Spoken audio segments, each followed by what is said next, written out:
Olá, estamos de volta para mais um Quinto Elemento especial. Hoje, especial Dia dos Pais. Estamos aqui com 3 pais e 4 filhos, né? E eu queria começar aqui a jogar. Ser pai é padeísmo no parecer? Não, cara, dá licença, gente, eu preciso ir embora. Bom, você Chama é o Uber. Você é o nosso pai oficial, porque já tem pai e filho. Tem É, eu- você Eu devia ser impedido, né, como juiz. Juiz, não pode mas falar. não pode, tem conflito de interesse. É verdade. Ser pai é padecer no paraíso? É, padecer no meio do inferno. Não, brincadeira. Não, ser pai é Cuidado aí que sem você fala, clichês, hein? Corta sem aí. clichês. Só não estou conseguindo fugir dos clichês. Então É, usa eles, não pô. dá, é Eles difícil. são bons para essas coisas. Começa você, Arthur. Vai. O que é Então, ser quer que eu pai? dê a minha experiência como pai? Vou falar um pouquinho sobre a minha experiência como pai. Muito bom. Arthur. Não, olha só, tirando os clichês, acho que hoje ser pai é uma das funções mais difíceis na sociedade. Para mim é de uma solidão inacreditável. Ser pai dessa geração, né? Nesta Nesta geração. geração, É, neste nesta. mundo O agora. Luiz escapou disso. A gente... Sei, Eu escapei. digo isso porque, assim, Luiz, não sei a tua experiência, né? Mas a impressão que eu tenho é que a gente deixou de ser até confiável, sabe? Deixou de ser uma referência confiável. Como se agora quase todos os problemas do mundo viessem do fato de ser pai, né? É muito difícil a gente educar, falar sobre a vida, formar o caráter do filho. Eu acho hoje difícil. A gente está nadando muito contra a correnteza. Isso já é uma geração envenenada, né? Já tá bem Isso era uma envenenada. coisa que acontecia naturalmente, né? Quer dizer, não tinha muito manual para isso. Pelo menos na minha geração e anterior, as coisas iam acontecendo, né? Você ia pegando as referências porque elas estavam lá. Quer dizer, não tinha nenhum livrinho como educar seus filhos, entendeu? Como, sim, né? Quer dizer, esse psicologismo que veio com a modernidade, né? Com os anos 60, sobretudo, assim, antirrepressivo, não bata nos seus filhos. Eu batia muito neles. Sim. Não, isso a gente Não batia percebeu. não precisava. Eu era um anjo, um menino... Não, eu também tenho essa bênção. Eu tive 3 filhos muito tranquilos, né? Nem na adolescência, né? Nem A na gente adolescência sabe. teve perturbação, mas tem eventuais, Claro. né? Que acontecia. Mas eu dei umas porradas neles, mas muito poucas. Assim, Mas eu acho que um pouco do papel do pai é ser esse também, é ser a lei, né? Mostrar que você, enfim, você está ali também para corrigir, né? Sim. Claro que hoje em dia é diferente, não para bater, tem essa... Sim, sim. Mas mesmo assim, eu acho que até esse papel de ser a pessoa que corrige, mostra o que é correto, um referencial, isso vem se perdendo. Mas eu acho que quem bate mesmo é a mãe, né? Eu acho que é saudável, inclusive. O pai é aquela figura que o cara tem um medo se bater, porque o cara roubou, Então, assassinou. tem um respeito. É uma coisa assim, é o limite do limite do limite. Sabe a né? entrevista que a gente fez com o Negão? Ele falou isso, Ele o meu falou, pai é o BOP. É, Já era exatamente. o fuzileiro tipo naval. assim. Quando Sei, chegava era o a último... última instância. Aliás, o pai é pior quando não bate e se decepciona, né? É Sim. o cara chegar e sentar pra você. E olhar, aí... Hoje eu acho muito difícil isso. Mas isso é curioso, porque meu pai, por exemplo, nunca me bateu. E era um pai bem paizão, Meu né? pai era Bem bravo, típico. era um cara bravo. Era pra gostar de lutar, era um cara que Por tinha isso que um- não batia, sabia que se É, encostasse... quebrava o cara. Às vezes Faz parte. desmontava, né? É o que o Jordan Peterson fala, o cara sabe que Exato, tem um não dá monstro pra- dentro de si, né? Exatamente. Então, mas eu acho que até a função dessa questão de bater, ela mudou. Porque ela começou a ser... Acho que o pai batia. Como eu apanhei algumas vezes, meu pai não apanhei muitas vezes não, foram poucas. A minha mãe apanhei bastante. Da minha mãe também, bateu muito mais do que meu pai. Aliás, meu pai me bateu e as poucas vezes que ele bateu foram extremamente merecidas, vendo hoje. Não, né? O meu pai só minha começou mãe a me também. bater quando eu aprendi a me defender da minha mãe. Não teve Mas agora você tá nenhuma ficando esperto, agora você injustiça. vai ver aqui. Mas eu acho que tinha uma função. O pai batia para fazer uma ideia de formação de caráter, né? Para formar um homem. Sim. E como a função do homem mudou, a percepção do que é ser homem mudou, a formação do caráter mudou, e hoje o pai olha e fala assim, não sei, em geral, né? Mas olha e fala assim, cara, qual é a minha função aqui na família de arrumar isso aqui? É formar o caráter? É fazer o quê? Porque quem forma o caráter hoje do filho? É o YouTube, professor, não é o pai. O Felipe Neto. Não, e é engraçado que você fala isso, é uma crise na masculinidade em geral. Tanto é que caras, de novo, como Jordan Peterson, entram falando o óbvio, que assim, homem tem que ser homem, mulher tem que ser mulher. Aí vira um fenômeno, né? Hoje você tem um batalhão de caras na internet explicando, às vezes de às uma vezes forma até exagerada, completamente errada, né? Estão formando homens para os anos 20. Né? Exatamente. Veja, assim, um batalhão de influencers formando homens para os anos 20, os anos 40. Talvez fosse dar certo, assim. O problema é que o mundo mudou bastante. Vendo um garotinho fumando charuto, assim de fraque, tomando isso. assim como para as meninas. Ou seja, tá virando um monte de gente meio já caduca, né? Porque está completamente fora do mundo atual. E aí qualquer coisa que fuja isso, o cara não sabe lidar, entendeu? Então, É porque ele tá mais preocupado em formar uma caricatura do que um tipo. o real. Quer dizer, claramente quando o cara fala isso, esse pessoal que você fala, a impressão que eu tenho é que eles nunca criaram filhos. Não, mas em geral nenhum deles tem filhos, né? Porque é mais estranho. Cada filho, você teve 2, né? 3. 3 eu também 3. Cada um tem a sua personalidade e é Isso diferente. é verdade, não tem manual, não tem... Não tem. É um clichê, mas é verdade. Assim, minha experiência clichês são. com meu pai, da minha relação com meu pai, era bem naquela coisa do seguinte: o que o pai dele fazia com ele não queria fazer para mim. Né? Isso é comum. Isso é muito, muito normal. Mas às vezes você acaba repetindo. Né? Claro, é porque Meu pai, tem alguns foi o códigos. contrário. natural. Tudo que eu quis que meu pai fez comigo, eu gostaria de fazer com meu filho. E foi o contrário. E eu, às vezes, não consigo. Entendi. Muito por causa também da forma... Assim, a impressão que eu tenho, né? A gente se sente meio num tsunami, tá? Não de coisa, mas de incapacidade de exercer a paternidade. Acho que o exercício da paternidade, antigamente... Eu não digo muito lá, tô falando dos anos 20, falando em relação ao meu pai. Era mais fácil a autoridade do que hoje. A gente vai exercer e fica com medo da psicóloga. Não, fica com medo até da lei, né? Porque o cara pode falar. É que quando a gente fala em bater também, o pessoal é bom Acha que deixar espancar, claro, né? né? Espancar, pro cara sair sangrando. A famosa palmadinha. É, aquela palmada psicológica, né? Profilática. Profilática. Mas tem uma questão, você tá com filhos adolescentes, né?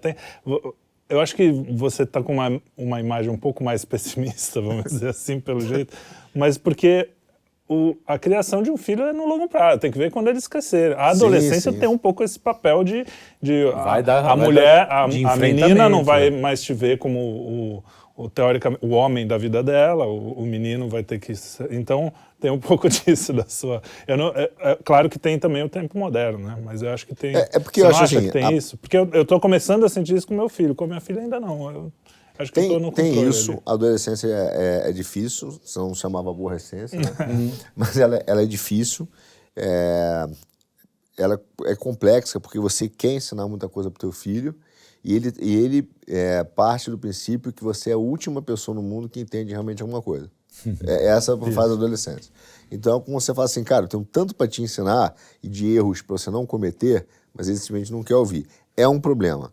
Só que ele passa a ser um problema maior, pelo menos o que eu sinto hoje. Bom, eu vou fazer também minha terapia aqui, né? Já virou. Hoje, porque Paga no pela final. função... Mas aí eu pago por um só, né? Pra vocês dividem. Mais velho, né? Não, peraí, conte. Mas porque a função também, a estrutura da família mudou. E hoje a gente sente, eu digo não só por mim, mas eu vi alguns, né? Não sei se todos, mas a ideia de que era mais fácil porque existia um referencial simbólico da figura do pai. Hoje, toda hora, além de se exercer a paternidade, você tem que ficar amarrando a família e lembrando de como funciona essa estrutura. Porque o desenho familiar que a sociedade mostra hoje, até outro dia eu estava na igreja, comentei com o nosso produtor sobre isso, o cara fez um sermão muito bom sobre isso, mas ele vira e fala assim que o formato da família hoje é uma grande baderna. Então, assim, as crianças fazem o que querem, sentam a hora que querem, como que quiserem. A mãe também não consegue amarrar isso, porque não consegue reconhecer um sacerdócio do pai, porque não existe mais essa ideia. Então é uma grande ilha, onde cada um, sabe, um arquipélago onde cada um tem a sua ilha. E de vez em quando a gente se encontra, se esbarra em casa. E os gadgets pioraram ainda nessas coisas. Cada um com seu celular, cada um com seu tablet. Isso realmente é um problema do mundo moderno. E que é engraçado que o Bill Gates não deixa o filho dele usar, né? Tem essa história.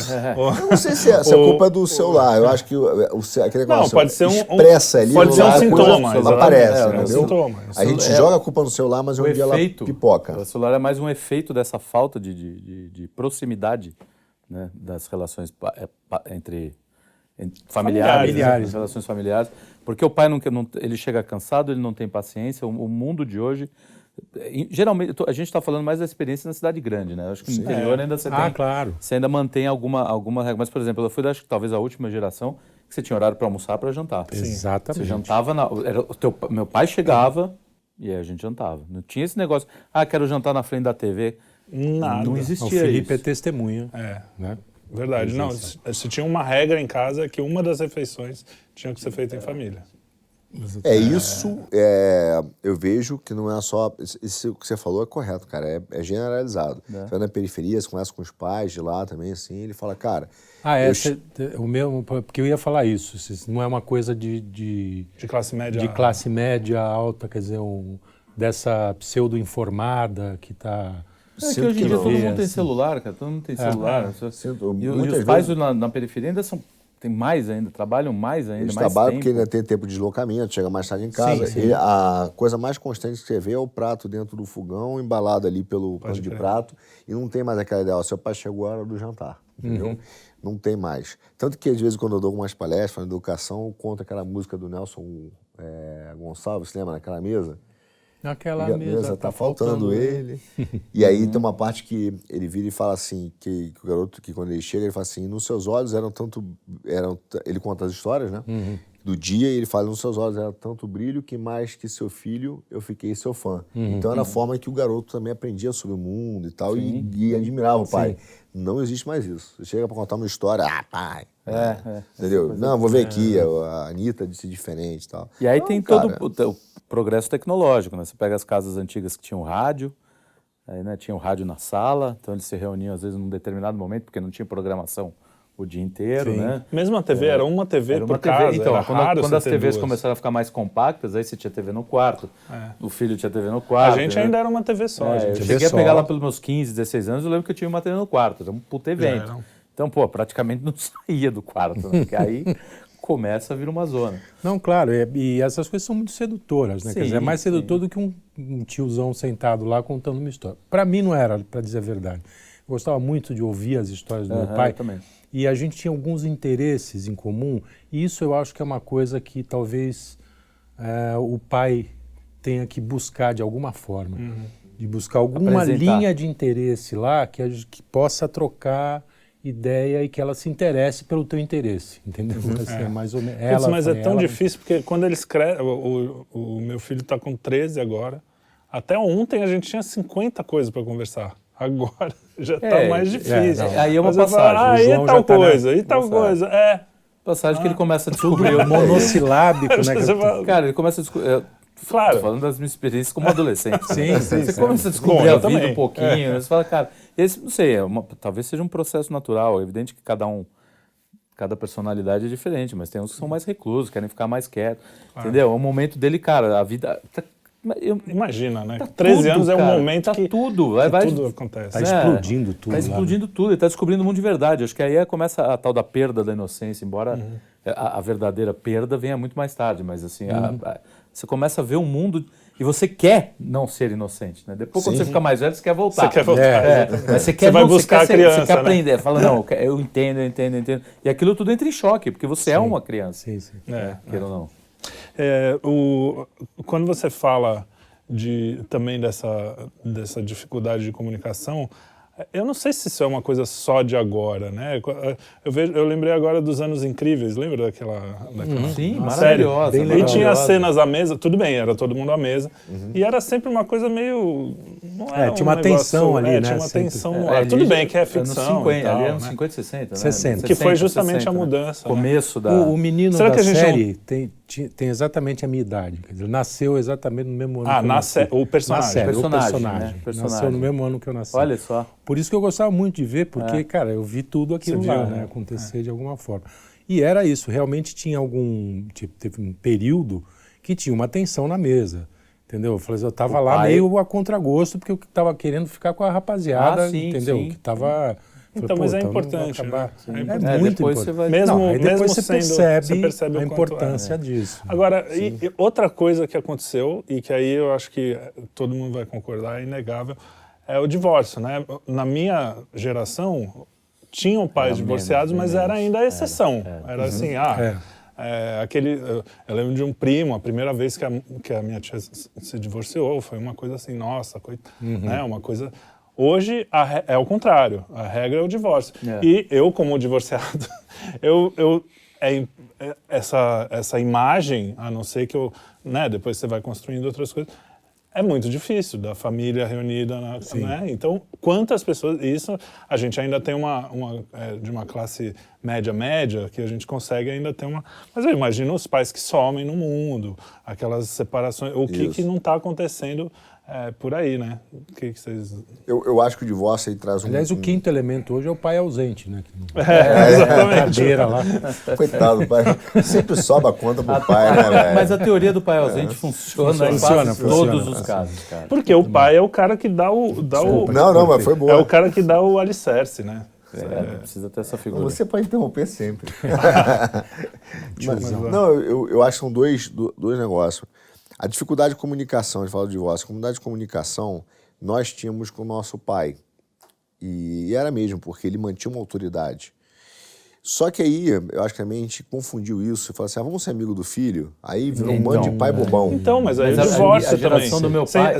Eu ia falar do divórcio. Eu não estou falando como a minha experiência é diferente, porque eu presto atenção nisso. Mas o que eu vejo assim, o pai, como vê os filhos muito pouco, é o cara que fala, puta, eu tenho que me divertir com eles. Então, é justamente o oposto do papel dele. Na né? verdade, os dois, da né? culpa, né? Mesmo que inconsciente. Faz parte também. Eu com meu filho, eu tenho um problema até hoje, a gente vai na livraria, eu consegui criar esse valor com ele, foi um negócio nosso, ele vai, ele lê e tal. Eu também faço bullying com ele, na boa, e tenho uma boa relação com ele, sim.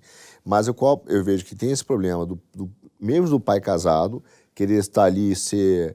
É que não se divorciou, né? Mas querer estar ali, ser amigo dele, etc., acaba sendo um pai bobão. Mas talvez o maior problema da questão de comunicação é que os nossos pais, mesmo que ele fosse com essa distância de autoridade, ele conseguia ordenar, junto com a mãe, a família, de um jeito que você, cara, estava encaminhado em valores, em perspectiva. E hoje, o que acontece? Muitas vezes você tem o quê? Pequenos militantes que vêm do YouTube, que ao E invés... da escola, não só do YouTube, né? Isso, mas da escola, que trazem uma militância dentro da família, quase que tentando revolucionar de dentro para fora. Então, em vez de você direcionar... Tanto que você tinha aquela frase clássica de filme americano, nesta família, a gente não faz isso. Nesta família, né? Aquela frase de, pô, aqui tem um conjunto de valores de uma família que você vai aprender a se encaixar. Isso, eu acho que isso vem se perdendo. Mas e também o divórcio ajuda nisso. Porque as mulheres também estão comprando um pouco do feminismo. Tem tudo isso, né? Tudo isso, é um pacote. Você dorme com o inimigo. Tem amigos meus casados com mulheres feministas que eu falo, cara, é praticamente... É uma reconstrução. E aí, quando você vai numa segunda família, você tem esse problema de falar assim, tá, qual é, né? É o que eu brinco assim, qual é o estatuto desse novo clube? Vamos falar aqui, e esse talvez seja um erro também, que nós pais, quando a gente vai casar, a gente esquece de fazer, a gente vai nessa ideia do amor, né? Do filme. Sim. Combina com os russos antes, né? Mas tem uma hora que, outro dia eu estava brincando, falando com a minha mulher, falei, é muito legal a ideia do príncipe e da princesa, mas não se esqueçam que eles já definiram os valores. Eu sou príncipe, isso significa alguns valores. Você é princesa, significa alguns valores. Então, se o príncipe casa com a princesa, não é um anarquista com anarquista e tal.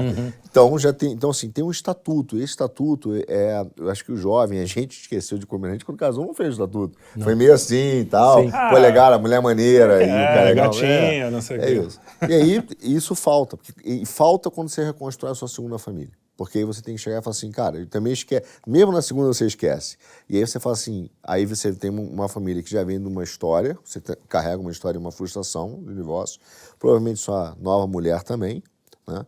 E aí você tem que fazer essa junção e falar assim, qual é o estatuto dessa fusão e aquisição de valores aqui? Também não é feito. E aí aí é vira outro o 10º problema. casamento. E vira ilha. Aí você vai... Vira um monte de ilha, com um monte de filho, com um monte de casamento. E assim, não... E zonas de, que eu brinco, assim, zona franca. Então assim, pro meu filho, né, esse valor aqui eu vou exigir naquela área ali, no quarto A. Mas o seu filho é seu filho, né? Então eu não posso fazer isso. Então ela ganha uma zona franca.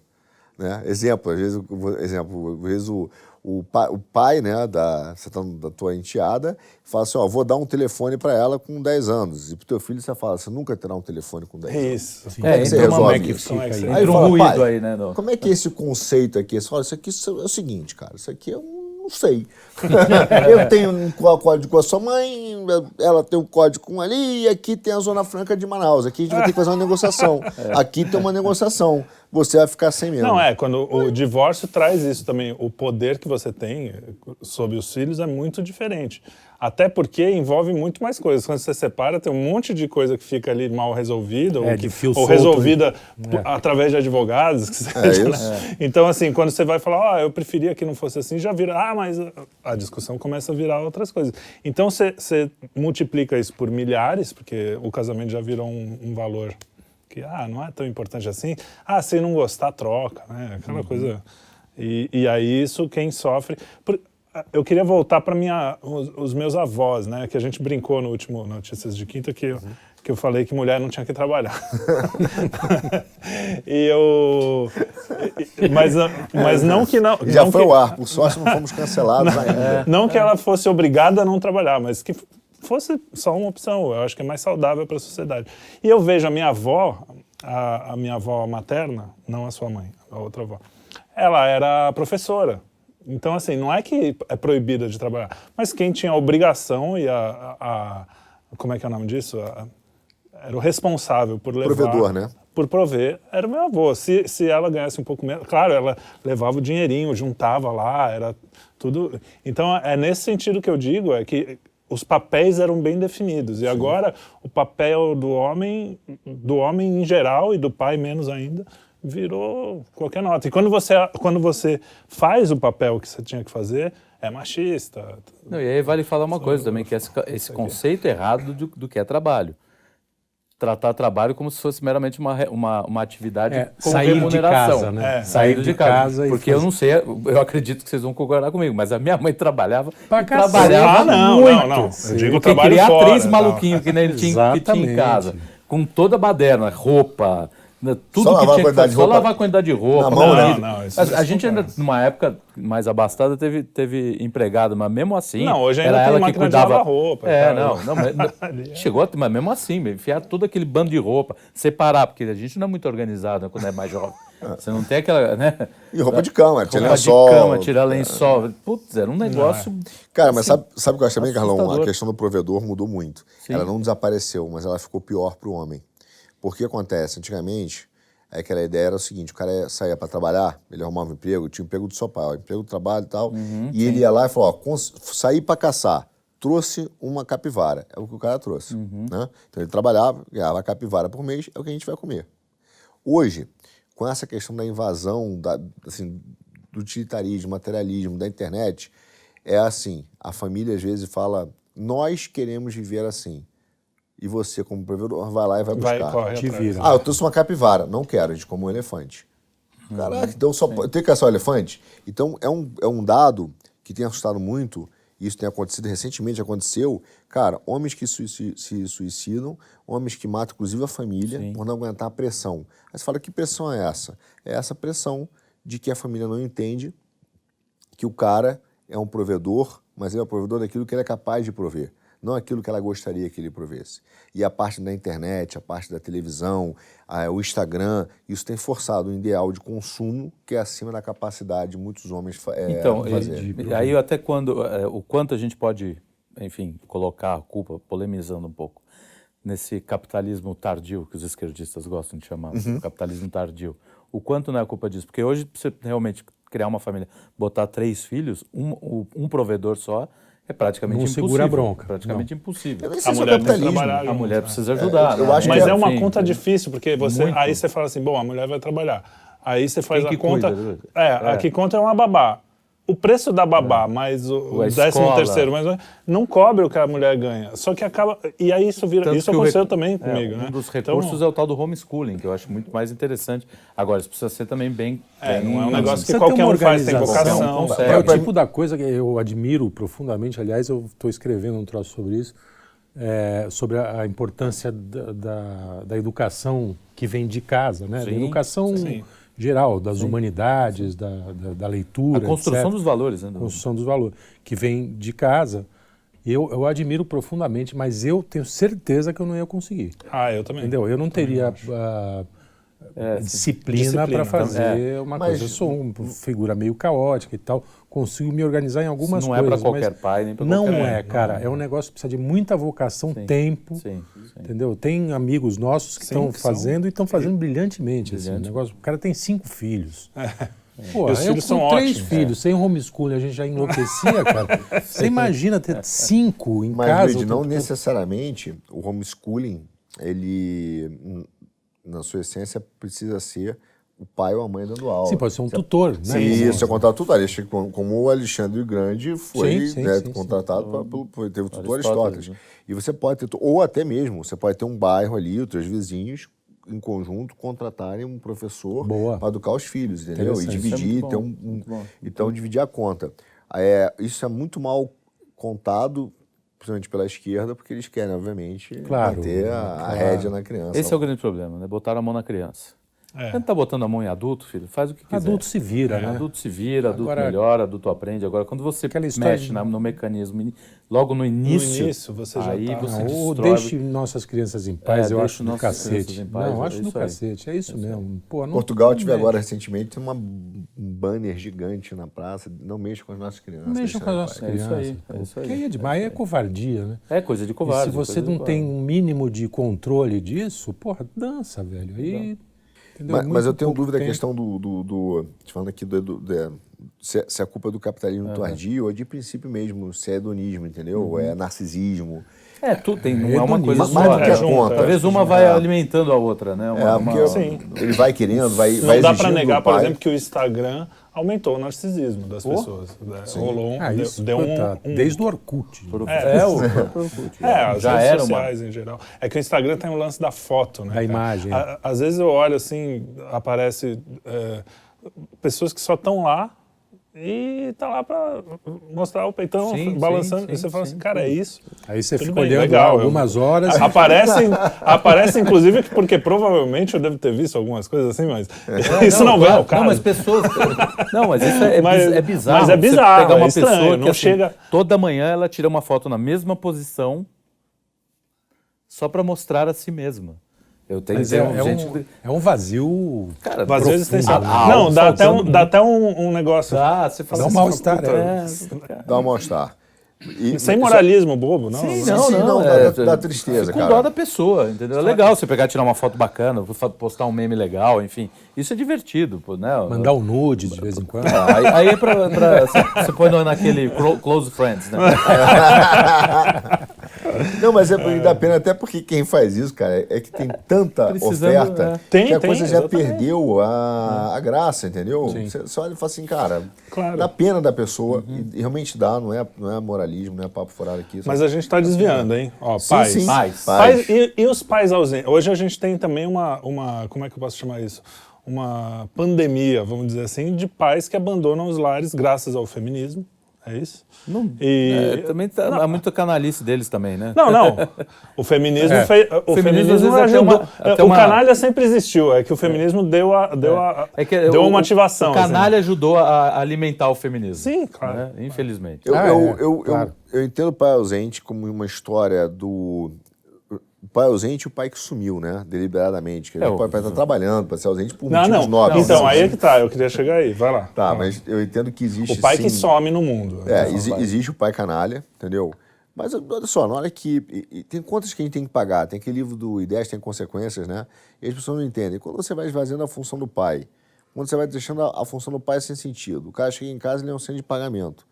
Ninguém fala com ele. Ele não tem autoridade. Ele tá lá para pagar a conta. E não é só a função material, né? Ele chega, porque quando esvazia... né? Tem uma hora que ele falou que eu vou embora. Eu vou embora. Entendeu? Porque o que eu tô fazendo aqui? Então, agora, para chegar nesse ponto, tem algo aí que falhou e que ele também falhou. Que ele não falhou. É só culpa do... Não é que ele é só uma vítima. Ninguém aqui bota pelo amor de Deus. a vítima permanente. Não, mas existe Mas uma questão que, pela sociedade inteira, tá falando assim, não, machismo tóxico, o homem... Sim, mas isso o cara tem que combater isso em casa. Enfim, ele tem que ser o exemplo e mostrar... Mas a gente tá essa é a falando realidade das que você pessoas... está vendo, essa é a realidade que você está vivendo. Né? E essa é a realidade que eu estou te contando. Você acredita nos seus olhos? Não, eu tenho uma teoria que é muito... não tem nada de científica, só da minha cabeça. Eu acho assim, existem pessoas de personalidade muito fraca, existem pessoas de personalidade muito forte, e no meio, que é a maioria das pessoas. Então, a sociedade influencia, sim, nessas pessoas, sim, né? a questão é então, aquela assim, frase. o cara se sente, ele fala, puta, será que eu estou sendo machista se eu pedir uma coisa... Aquele um pouco pensamento, né, tempos difíceis fazem homens fortes, tempos fáceis fazem homens fracos, né? E a gente está num tempo em que a comodidade é muito fácil, é cheio, né? Você tem oferta de todos os sentidos, né? Inclusive para o canalha que quer ficar traindo a esposa com uma por semana, ele tem essa possibilidade, entendeu? Eu ia terminar agora, você perdeu a linha. Desculpa. Mas era... Não. Enfim, natural. Você tinha falado da... Você está falando do homem canalha que traz a esposa. O cara da personalidade média. Então, assim. e aí a personalidade da maioria está muito fraca. Muito fraca, entendeu? Não, então. Então, acho que... Você dizendo dos homens. Dos homens, cara. Nós temos grupos de amigos de outros... Sim, você olha e fica meio... Algumas pessoas te assustam. Mas a personalidade não foi sempre assim, em média, na humanidade, assim? Não sei. Não, eu não posso... Aí eu teria que... Então, e a sociedade, e uma sociedade mais saudável. Do negócio. Não, e uma sociedade mais saudável que faz essa... que traz as pega o ideal americano, por né? exemplo, pega Mad Men. Né? O que a gente tem são essas crônicas, mais ou menos, que apontam para determinado lugar, próprio Anos Incríveis.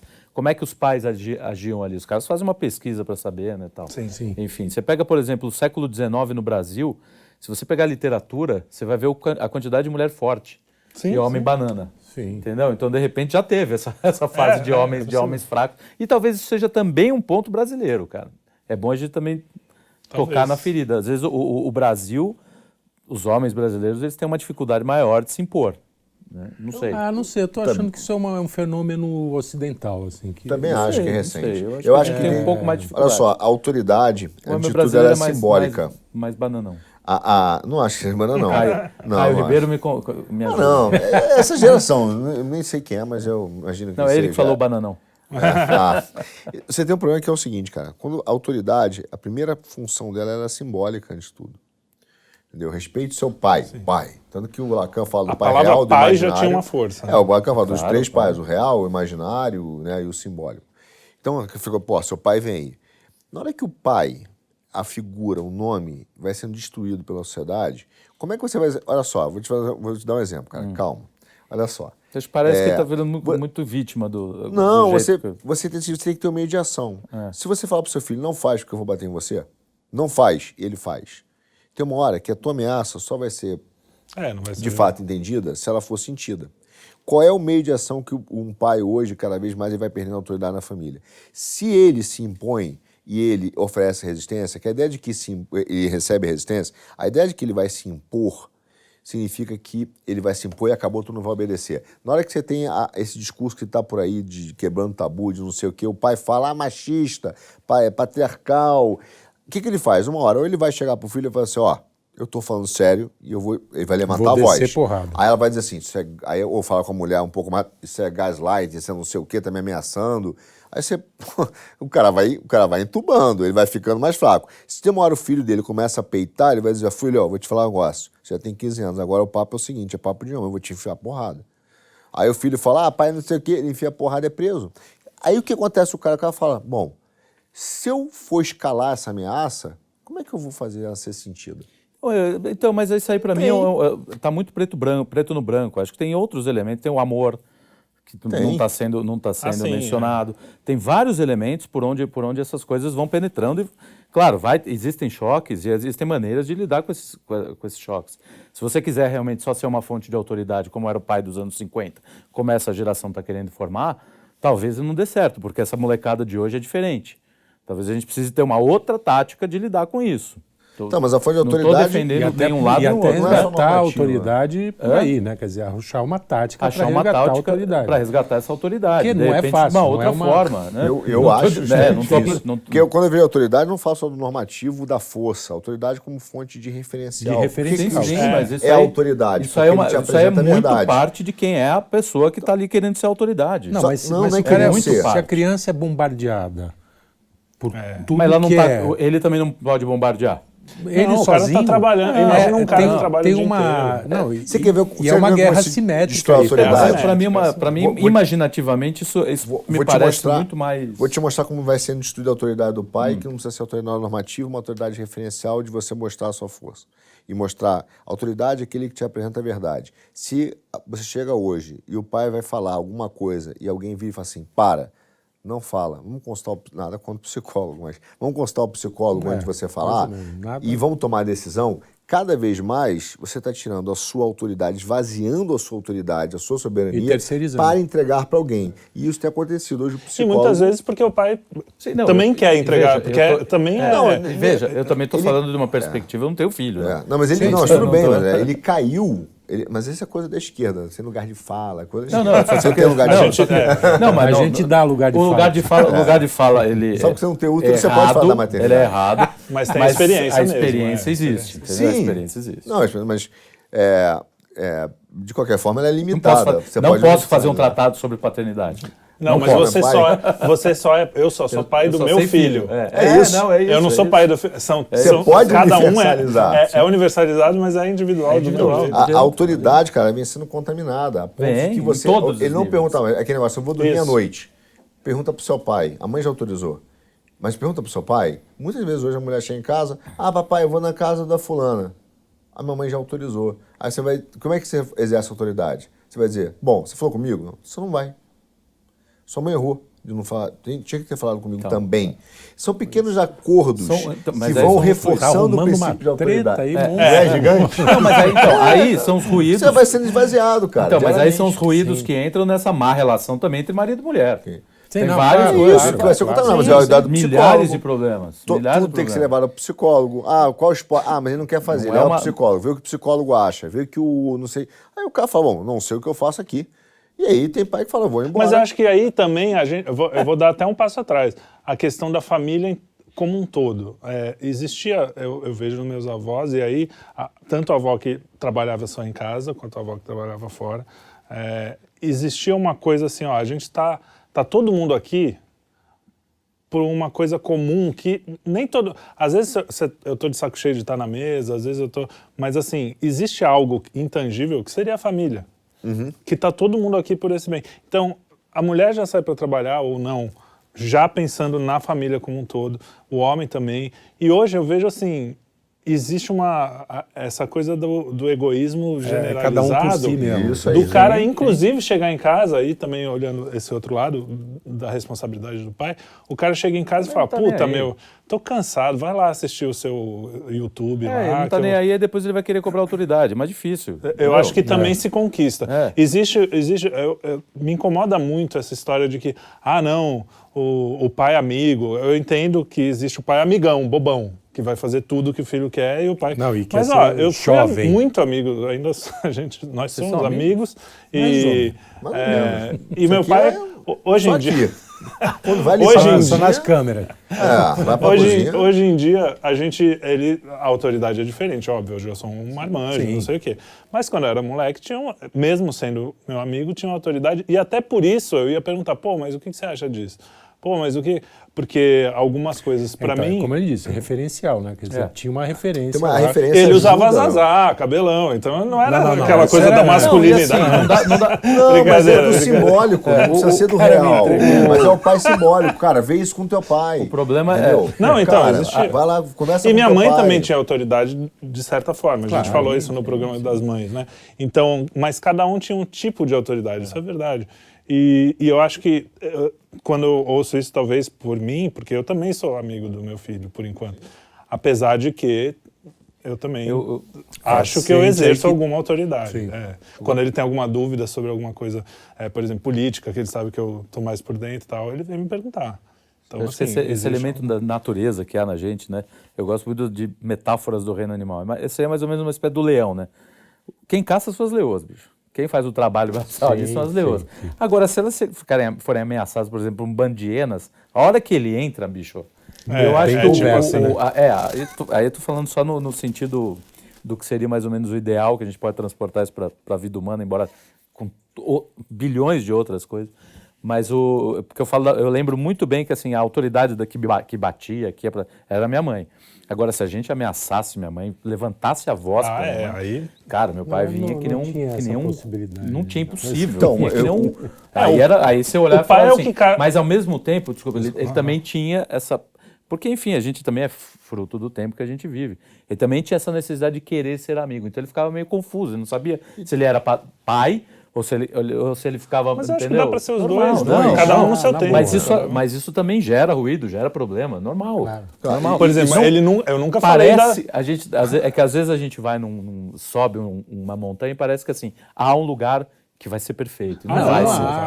Qualquer relação humana... Mas essa coisa, eu falo que é meu amigo, mas eu nunca cheguei para o meu pai e falei assim, não, estou namorando uma menina, não sei o que. Isso era assunto dos amigos. Isso aí. Ele era meu amigo, aquela coisa de mãe. Isso eu vejo muito, mãe de menino e mãe de menina.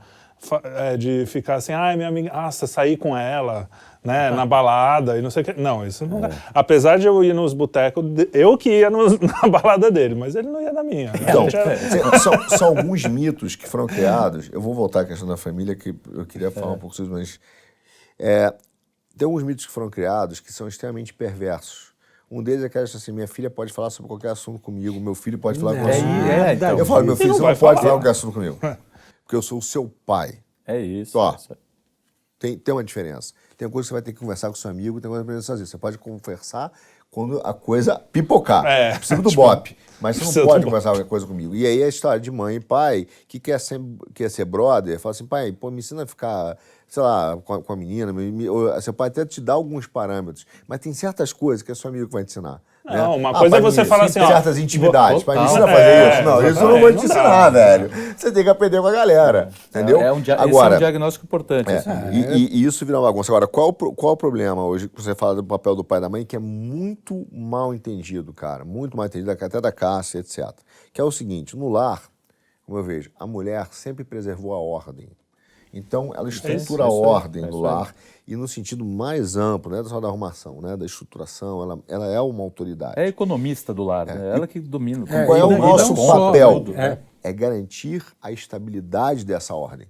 Ela garantir que o homem vai trabalhar, e a melhor forma dele garantir a estabilidade dessa ordem é junto com os outros homens, que é uma sociedade que garanta uma estabilidade em cada lar, para que ela possa executar a ordem. Isso é muito legal quando você vê a família cristã, que é uma família...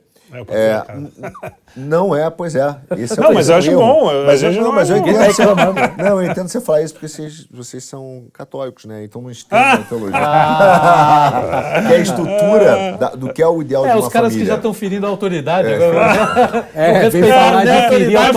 Falar de autoridade. Os caras não respeitaram a maior autoridade, agora estão querendo... Ai, nossa. Do Papa. Você tem 4 erros da família, que eu estava conversando até outro dia com o nosso... Editor, 4 erros de família.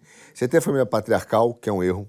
Você tem a família matriarcal, que é um erro. Sim. Você tem a família que é os filhos que mandam, que é um erro. E você tem a família zoneada, que ninguém manda. E todo mundo manda. As 4 são equívocos. Sim. E essa estrutura que a gente fala do homem garantir a estabilidade da ordem, a mulher ordem, não é uma família matriarcal. Tem o ideal familiar, que é a família sacerdotal, que existe um sacerdote sobre todos, que é Cristo. Que é essa dá o referencial. E como ela funciona bem como se fosse a trindade, pai, a mãe e os filhos. Porque a mãe reconhece não só a ontologia, mas a economia do homem no seu papel sacerdotal. Garantir a estabilidade da ordem. Ao mesmo tempo, ele se relaciona com ela e reconhece nela o seu papel sacerdotal. Os filhos reconhecem o papel sacerdotal dos dois. Entendeu? E os dois reconhecem as suas obrigações de ensinamento ao filho. É a beleza da família trinitária sob um papel sacerdotal. Isso sempre foi mal explicado. E aí o cara fala, porque o homem vai trabalhar, ele é o melhor. E aí, quando a gente cai nessa conversa, cai na visão do economicismo. Sim, do materialismo. Utilitarismo. Porque ele ganha dinheiro. Aí a mulher sai de casa e fala assim, cara, como é o papel? Ser bem-sucedida. Ele é bem-sucedido, a família é destruída, ela acha que ela tem que ser só bonita, tudo bem ela ser bonita, nada contra, eu gosto muito. Eu acho que ser ela bonita, bonita, bom. tá com o corpo em dia e, cara, e ter uma vida hedonista. Entendeu? E que ela tá mais preocupada em aparecer no Instagram do que cuidar dos filhos. Sim. Exatamente. E o pai também. O pai também. O pai tá mais também, preocupado não. em mostrar o Isso, tanquinho. você está descrevendo uma coisa que veio tudo junto, não é uma coisa só da Não, mulher e do homem. a destruição da família é essa destruição total. dessa estrutura sacerdotal trinitária. Primeiro eles contaminaram, que é aquela coisa de você transformar o filho no amigo do pai. E aí, a partir daí, eles envenenam. E aí o filho vira esse Inimigo de todo monstrinho. mundo. Aí vira um inimigo, né? Aí vira necessariamente um inimigo. Quem não tem caso de filho falando, o problema é você, o problema é... Sim, você vê um monte não de pedi gente, para nascer. E falando assim, você é hipócrita porque você tem dinheiro, não sei o sim, quê, nossa. sabe?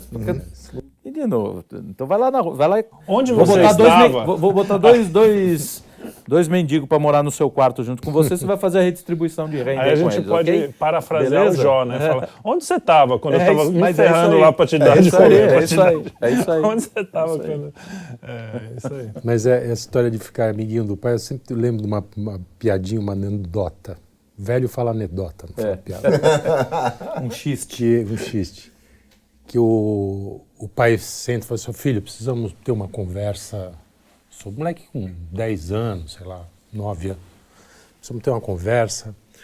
O negócio é o seguinte, você já ouviu falar em sexo? O moleque olha para ele Cara. então, eu vou te explicar. Tem a flor, né? Aí tem a abelhinha que vai na flor. Ele falou, rapaz, vai começar com bestialismo já, cara. Vamos falar do normal, né? Zoofilia. Botar animal na parada. O moleque estava 10 quilômetros na frente. Muito bom. Mas é isso. Então tinha alguns assuntos realmente que não era para falar. Não é mesmo. Entendeu? Eu acho que é saudável, tem coisa, é saudável não falar. E aprender na rua é legal. É legal. Pode ser até errado, né? Aprender errado, depois você aprende direito. Sim. Mas o lance do sexo, da safadeza. Pior que eu não quero, não queria coisa, saber. Coisa mais... Não quero. Não nem aí. Não, e coisa mais constrangedora do que ter que falar sobre isso com meu pai. Com os amigos a gente fala e a gente até descobre coisa. Não vai precisar, nem a professora, nem ninguém ensinar. Porque a gente vai descobrir. Pode eu não sei. O problema é que eu não sei como está a rua agora. Mas então, hoje em dia é mais perigoso com a internet. Mais definidos, isso é que é o problema. A gente está em outro tempo. Porque com a internet, antigamente, eu não estava a um clique de bestialismo. Né? Eu não estava a um clique de um cavalo. Você ouvia dizer, né? Alguém falava, você ficava... Não, era um negócio meio... Hoje o cara vai lá, pum. Mesmo para eu conseguir ver a mulher nua, completa ali, você tinha que ou passar por alguma coisa. Ou um primo mais velho, ou ir numa banca fazer meio negócio, ou roubar, como eu fazia na livraria do meu pai. Não era uma... Ué, não era pelo roubo, era pela... o pai. Pra ver sacanagem. Não é formação. Olha só o que eu tive que confessar nessa vida. Não, mas aí é aquela história. Porque não tinha outro meio e aquilo é um drive também que nessa idade você tá alucinado, né? Sim. E não tinha também como conseguir como hoje. Mas eu fico imaginando, aprender na rua, eu acho que hoje você já tem que dar pelo menos alguma direção por causa disso. Porque você fala, porque a rua filho, tá eu chego, ali. uma das coisas que eu falei como pai foi assim, essa coisa da pornografia, uma hora eu tive que falar, Sim. é um negócio pesado, vicia, muda o seu cérebro e tal. É um negócio que eu não queria falar com ele com 12, 13 anos. Mas eu tive que falar, porque realmente o mundo é um problema hoje tá... atual. Cara, na rua, nem na rua, ele entra no Spotify... E sozinho até. E esse é um desserviço que a nossa música, não só nossa, né? Porque em inglês também é uma coisa. Sim. Outro dia eu estava te falando, a gente fez foi num evento que foi divertido até, que eu achei legal, que foi de carrinho de rolimã, não sei o quê, a gente foi lá, levou as crianças e tal. Aí montaram uma barraquinha de cachorro quente, você fala, pô, que legal, cara, evento família, cachorro quente, carrinho de rolimã. Aí botaram música. Qual a música? Funk na senta, toma. Eu falei, caraca, velho. E sabe qual é o pior? Ninguém se assusta. Se você fizesse em 80, alguém ia dizer, cara, que loucura é essa? Porra é essa? Claro, Então, nem 80, 90 e poucos. Normalizou de uma forma que no evento domingo de manhã, 11 da manhã de domingo, é tranquilo, viu? Senta, toma, que eu conheci naquele dia. E eu falo, caraca, como é que... Então, você precisou ir num evento de criança, de família, para conhecer o senta, conhecer. Sendo que você convive com a marmanjo o dia inteiro. Então, é uma normalização do nível do risco que a gente tem com nossos filhos. E aí eu digo, é muito difícil hoje em dia ser pai, cara. Porque você não é só explicar para ele sobre o problema disso, é dizer, cara, isso não é legal, mas isso tá normalizado demais. Que é a diferença de criar filhos e formar homens, né? Muito difícil formar homem. Eu vivi uma realidade homens e mulheres diferente. Até porque eu falei da rua, a molecada não está indo para a rua muito. Não. Quer dizer, quase nada praticamente. Sim. Né? Porque aquele lance de ir para a rua, passar boa parte do dia na rua. E assim, você tinha um universo restrito ali. Hoje, o cara pode estar conversando em inglês com um fulano, um pedófilo na Austrália, sabe? Sim, tipo, sei lá. Exatamente. Não muito... que não existissem pedófilos. Não, claro, tinha problema. Mas os caras enfim. sempre tiveram aí. Mas que o acesso à criança ficou mais fácil, né? Tudo ficou mais fácil. Sempre teve pornografia, sempre teve tudo. Sempre teve inferninho, sempre teve a música mais pesada. Só que teve famílias desestruturadas também. Sempre teve pais, né? Antes tinha bem menos, né? Aliás, o que devia ser pai no século XVII? Não tinha, acho que nem essa consciência. E olha, menor. Criança não era normalmente nada. nem via a criança, só ia ver quando ela fizesse consciência 15 anos, já estava pronta para sucedê-lo, entendeu? Para trabalhar. Então, isso porque aí não tinha tinha uma distância. Esse conceito de família burguesa... Mas a família cristã, isso a gente está falando da nobreza. A família cristã não tinha muito como você... A família de classe média baixa, nem classe tem média, dois livrinhos não sei se muito existia a classe média, mas a família campestre ali, o pessoal do campo, tinha a família ali. Para quem quiser conhecer isso, tem dois livrinhos muito bons, do Jorge Duby. Que são os homens na Idade Média e as mulheres na Idade Média. Então é bem interessante essa relação, como... completamente. Mas aí está falando do homem comum. O homem, a ideia do homem, o que era o homem, a representação do homem, como é que eles viviam. A mulher, a representação da mulher, como é que elas viviam, como é que eles se juntavam, como é que eles se uniam, como é que eles formavam famílias. Mas tem um lado que eu não sei, eu não li o livro, mas o Carlão leu. Mas a impressão que eu tenho é que a ideia... que eu sinto falta, tá? Eu sinto falta disso. E acho que a legislação, muita coisa atrapalhou. A ideia, por exemplo, quando você tinha filho homem, era que o cara era um agricultor, era o filho ajudar o pai. Sim. Isso devia criar uma parceria com a autoridade enorme, que o pai ensinava o ofício, entendeu? Mas até essa ideia de amor paterno, amor materno, passava longe. Tudo bem, mas ele ensinava o filho, mas tinha essa parceria. Eles tinham aquela questão que é a questão normal de você ser é uma criança, uma pessoa, ninguém vai fazer mal. Né? Aquela coisa de até se porque proteger. Mas a mãe acordava para tirar leite da vaca, o pai ia caçar o plantar. A ideia é justamente essa, né? Ele ia criando já o futuro homenzinho, já. Isso. Ia acompanhar. Então, de repente, desde pequenininho, já junto, vai aprender isso, vai fazendo pequeno, vai simulando, porque tinha lá simulações, por exemplo, o cara que era cavaleiro lá, tinha simulações de batalha, quando era um moleque, ficavam lutando, né? Que a gente chegou a fazer um pouquinho, né? Brincava de tipo de bang-bang. Mas mesmo assim, com esse aprendizado, porque olha só o que acontece hoje. Eu não sei se aí, qual o fator, se é psicológico, se é biológico, não sei mesmo. Mas a ideia de que você pega teu filho, por exemplo, que é um tremendo prazer, e ensina uma coisa para ele, quando você ensina, eu ensinei a andar de bicicleta, e a correndo isso aqui, é muito maneiro. Aí você fala, cara, que maneiro. Eu ensinei meu filho a fazer isso. Né? E eu passei esse conhecimento para ele. Quando eu passei a primeira vez de matemática, sentei, expliquei, ele entendeu? É muito legal, né? E imagino como se criava, porque por mais que não tivesse essa ideia do amor e tal, você cria um afeto muito diferenciado quando você mostra e ele aprende aquilo com você, entendeu? É muito legal. Eu fico na dúvida se o amor e afeto existia. O que não existia era a teorização. Era a teorização que ela acaba influenciando. Mas é claro que eu imagino... O cara olha para aquele pequeno ser se montando, deve passar alguma coisa. É isso que eu ia falar. O amor no sentido Você vê uma criança fazendo alguma coisa, eu vejo assim, cara, você fica encantadíssimo. Cara, eu quero saber, deu um nó na cerca. Aí a vaca fugiu ao pai. Pô, tá errado, vem cá. Aí a vaca fugiu. E eu acho que naquele dia o moleque, pai, acertei. Ele olha...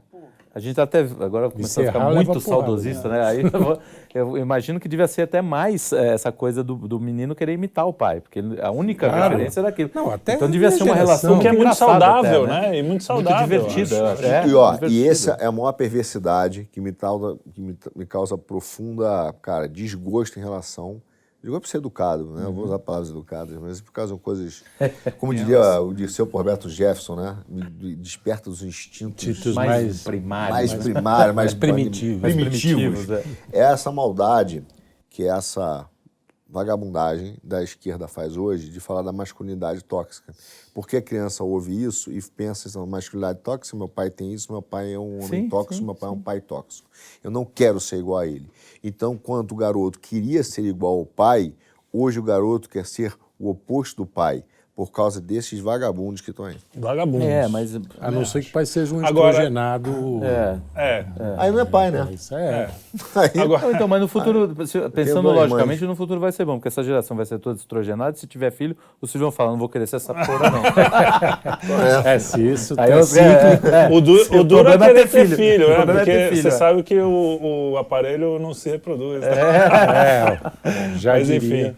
É que é tudo híbrido, Agora né, a gente hoje. está falando a gente falou muito do lado ruim, né? Mas você começou a falar de uma coisa boa, né? É.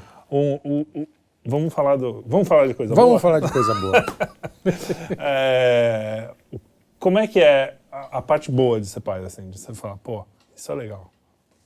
Ensinar... Eu faço minhas suas palavras. A coisa que eu mais gosto é quando ele chega, pai, e isso aqui? E aí eu sei responder, porque tem coisa que eu não sei. Mas aí a gente vai junto. Vamos descobrir junto e tal. Puta, pra mim não tem preço. É um negócio assim, foda. cara, eu acho os dois fantásticos. Quando ele pergunta pra você e você sabe, é muito legal. É você passar... É tudo que o pai quer. O que o pai quer? Poder passar alguma coisa pro seu filho, entendeu? Ele ter a lembrança que, por exemplo, eu tenho meu pai que isso meu pai me ensinou. Né? Que não é só valor. Né? Tem um valor, tem um princípio, tem a forma de tratar a sua mulher, de falar assim, cara, isso eu aprendi com meu pai. Isso eu aprendi com meu pai, é uma coisa que é muito forte. Isso sim, também. Entendeu? Seja mecânico, seja de princípio, seja... Isso é, cara, muito especial. A única coisa que o pai quer, eu acho que é isso. Ele diz assim, pai, me ensina, só isso. Agora, quando você também não sabe, e eu vi isso quando eu falei a primeira vez pro meu filho, né, que foi o meu mais novo, ele olhou e ficou assim, cara, eu falei, cara, eu não sei. Ele leva um susto, porque ele acha que você claro, sabe tudo. Exatamente. E quando você fala, pô, eu não sei, vamos descobrir isso junto, e de repente ele fala, cara, peraí, eu vou descobrir uma coisa com meu pai, eu posso ensinar uma coisa pro meu pai, e de repente ele começa a descobrir que é legal te ensinar as coisas também. Entendeu? Te ensinar a jogar videogame, que você é péssimo, você acha que Vira é uma campeão. relação... Cara, ele um dia destrói você e às vezes ele deixa você ganhar. Eu joguei com meu filho uma vez aquele, Mario Kart, né? Eu dava pau nele direto, jogava morango, ele saia chorando, porque eu faço bullying. Aí um dia o moleque ficou bom. E ele começou a ganhar todas de mim. Aí ele olhou e falou assim, pô, tô arrebentando velho. E eu vi que naquele dia ele ficou com pena. Ele falou assim, não, hoje eu vou deixar ele ganhar. Aí, só que ele jogava tão bem que mesmo ele deixando ele ganhar, ele não conseguia, cara. E aí ele fala assim, pai, eu vou te dar um macete. Cara, e isso é muito legal, legal, entendeu? bacana. Porque você não perde a sua autoridade, mas você cria cumplicidade. Sim. Que é verdadeira. Isso, eu acho que é a única coisa que o pai realmente quer isso. Ele não quer sentar na mesa para mostrar eu sou o cara, que é isso que a esquerda criou. Que Eu não quero oprimir. Não, entendeu? Ao Ele quer dizer assim, contrário, cara, você quer o cara livre, isso né? é a realização de, cara, isso aqui, olha só, é dizer assim, por que sentar na família junto? Mas eu sinto assim. E quando eles, né, olham e reconhecem você a tal autoridade, é dizer assim, cara, eu vivi, e isso que eu acho que é o grande amor, é o amor sacrificial, que é o de Cristo, eu vivi para construir isso aqui. Não importa quanto foi difícil o meu trabalho, não importa o meu chefe foi um saco, não importa o metrôzão que estava lotado, não importa, cara, o quanto eu trabalhei, o quanto eu me estressei, o meu dia valeu por estar aqui. E é isso mesmo. Eu ouço isso de muito pai. E muita mãe também, mas muito pai. Você acha que a função verdadeira do pai e da mãe é uma função pedagógica? Eu acho que a função verdadeira do pai e da mãe é passar aquilo que a gente aprende com o verdadeiro pai que foi Cristo. É mostrar para o filho que o verdadeiro amor é o sacrificial. Entendeu? É aquele que ele vive assim, por que você agradece a comida, cara? Porque foi um sacrifício, mas que bom que veio pela graça, entendeu? E o teu pai vai fazer o que for. Por isso que o pai... Qual é a realização do pai? É ele levar o filho onde ele não foi. em vários lugares, né? Eu não estudei. Pô, meu filho entrou na universidade. Cara, eu não fiz meu doutorado, meu filho se formou, sabe? Quando você vê que o teu filho foi além de você, cara, aquilo é a maior realização do mundo. E isso é o quê? É um amor sacrificial. Eu me sacrifiquei para você poder viver.